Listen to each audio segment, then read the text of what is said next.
meninggal. Nah setelah itu polisi pun segera langsung membawa si Chris dan juga jasadnya Leslie sama-sama ke rumah sakit yang ada di Springfield, Illinois. Nah malam harinya kasus penembakan terhadap Chris sama Leslie ini langsung trending di sana. Beritanya ramai kali disiarkan di TV-TV nasional maupun juga TV swasta. Nah kejadian itu kemudian dikenal di sana dengan sebutan tragedi Fatal First Death. Oh heboh lah itu semua di sana ya. Nah tapi di saat mendapatkan kabar tragis dari temannya di sini, si nenek ini sempat mikir, ini kenapa ya ini bisa terjadi? Apa mungkin semalam mereka berdua nih berantem ya?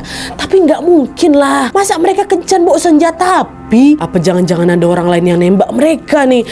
Di saat itu tiba-tiba si nenek ini kepikiran sama satu orang yang dia curigai sebagai pelaku penembakan Leslie dan juga si Chris. Nenek langsung bilang ke polisi tentang orang yang dia curigai itu dan meminta polisi untuk memeriksa ke rumah orang yang dia curigai si nenek ini. Siapa orang ini? Sekarang kita masuk ke cerita penyelidikan.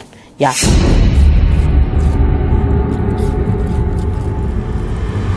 Nah jadi pada hari pertama penyelidikan di rumahnya si Chris, dengan melihat bukti-bukti yang ada di TKP dan juga kecurigaan nenek temannya si Leslie ini, pihak kepolisian menduga adanya keterlibatan pihak ketiga dalam kasus penembakan itu.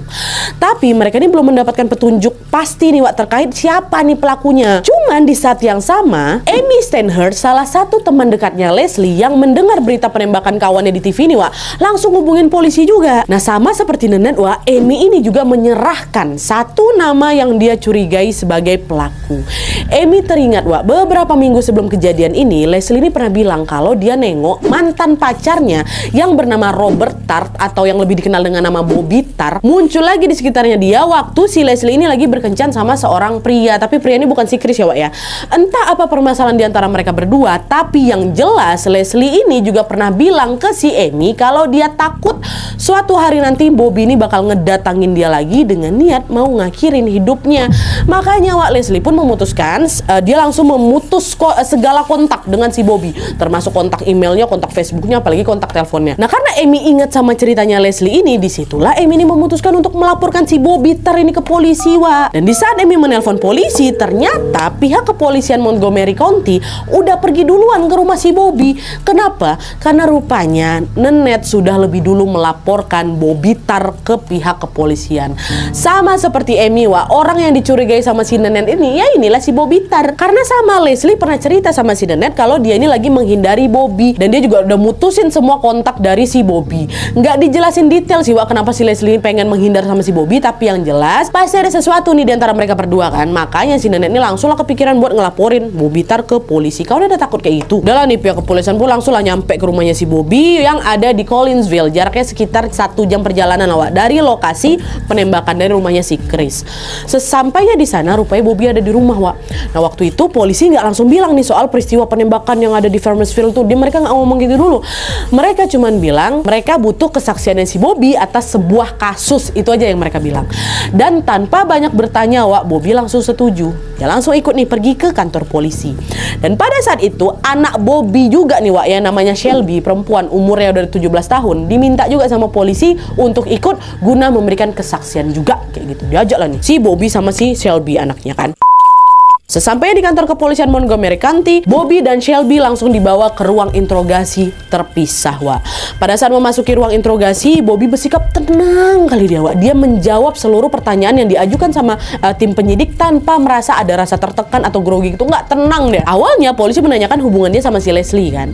Nah di situ Bobby bilang kalau saya memang masih menjalin hubungan Pak sama Leslie. Ya sempat terjadi pertengkaran kecil lah Pak di antara kami, tapi kami nggak putus ya Pak. Ya kata dia kayak gitu. Nah di sini polisi mulai curiga sama kesaksiannya Bobby. Kok bertentangan sama pernyataan dua kawan dekatnya si Leslie? Kenapa si nenek sama si Amy kan bilang mereka udah putus Orang si Leslie takut kali juga sama si Bobby kan. Cuma di situ polisi nanya lagi, tapi kok tahu nggak kalau Leslie itu baru aja meninggal? Kata si polisi kayak gitu. Terkejut si Bobby hah? Meninggal Pak? Gimana mungkin dia meninggal Pak? Orang beberapa hari yang lalu dia masih bebek aja kok katanya. Dia udah dibunuh sama orang, kata polisi lagi kayak gitu. Nah dengar itu kaget juga nih si Bobby. Dan pada saat itu juga Bobby langsung aku lagi dicurigai nih sama polisi nih. Pasti aku dicurigai aku terlibat sama pembunuhan ini.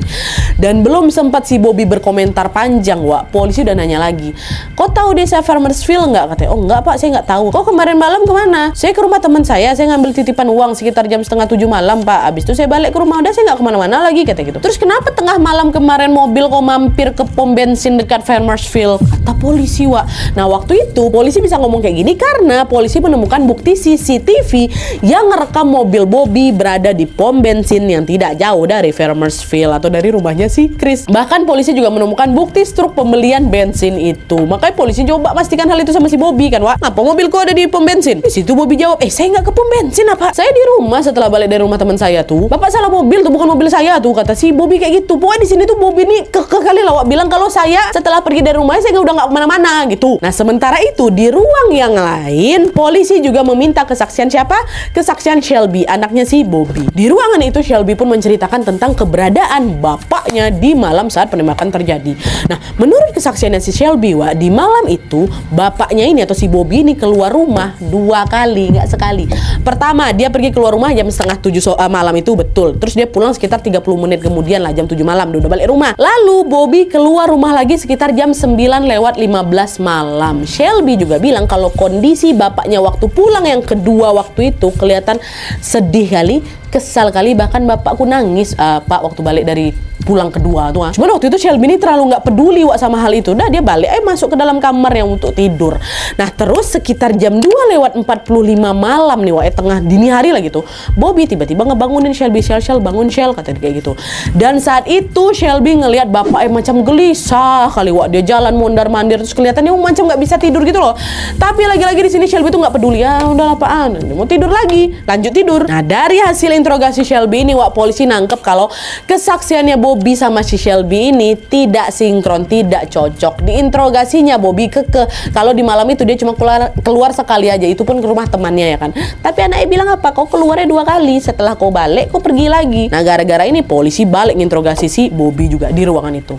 Nah, waktu itu polisi nanya lagi ke si Bobby, betul nggak kau nggak keluar lagi setelah kau balik dari rumah kawan kau tuh, kata gitu kan. Enggak, Pak, betul. Terus ngapa anak kau bilang kalau kau pergi lagi malam itu, katanya. Nah, setelah polisi bilang kayak gitu, Bobby beralibi, oh iya Pak, saya baru ingat, ya ampun, waktu itu memang saya keluar lagi Pak ke rumah teman saya lagi, tapi nggak lama setelah dari itu saya langsung balik kok Pak, kata Bobby kayak gitu. Bisa polisi diomongin kayak gitu? Dari jawaban Bobby kayak gitu tentu ya bisa disimpulkan Bobby sudah berbohong. Udah didesak berkali-kali waktu interogasi pertama, kok keluar nggak, kok keluar nggak, saya cuma pergi sekali ya. Waktu polisi bilang iya, anakku bilang kok pergi 2 kali, oh iya ding Pak, lupa saya, betul yang 2 kali, kan nggak mungkin, baru kemarin kejadiannya. Nah, karena kebohongan inilah, Wak, akhirnya pihak polisi pun memutuskan untuk menahan Bobby sementara waktu.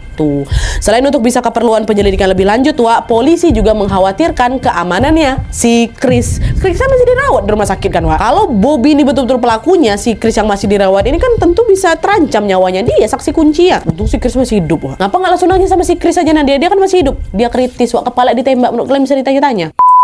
Nah, adalah tuh kan akhirnya setelah si Bobby ini ditahan, polisi pergi lagi, Wak, ke rumahnya Bobby untuk melakukan pemeriksaan lebih lanjut ya kan. Nah, pada saat itu polisi juga ditemani sama Shelby untuk menggeledah seisi rumah mereka. Dari dalam rumah, Wak, polisi menyita ada sebuah HP milik si Bobby dan sebuah pistol Glock yang ditemukan di kamarnya si Bobby.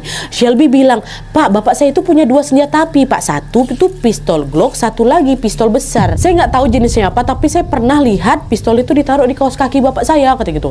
Dan setelah dicek, Wak, pistol satunya itu nggak ketemu, yang ada cuma pistol Glock aja.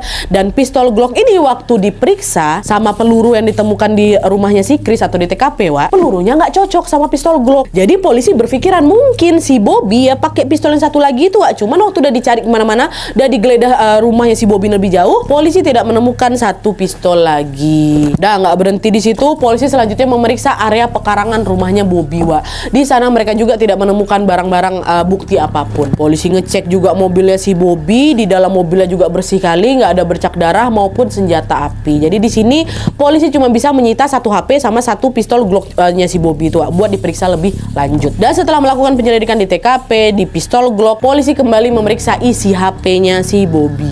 Di dalam HP itu tidak ditemukan adanya riwayat panggilan ataupun pesan yang berhubungan sama Leslie, Wak, nggak ada. Cuman waktu polisi ini melihat media sosialnya si Bobby, Wak, ada riwayat pencarian profil Facebooknya si Chris, bukan si Leslie. Nah, di sini kelihatan kali kalau seolah-olah Bobby ini lagi memata-matai si Chris lewat media sosial. Jadi dia macam tahu si Leslie lagi dekat sama cowok mana. Nah, inilah di stok sama dia ya. Dan selain itu polisi juga menemukan riwayat pesan Bobby dengan temannya yang bernama Billy Adams, Wak.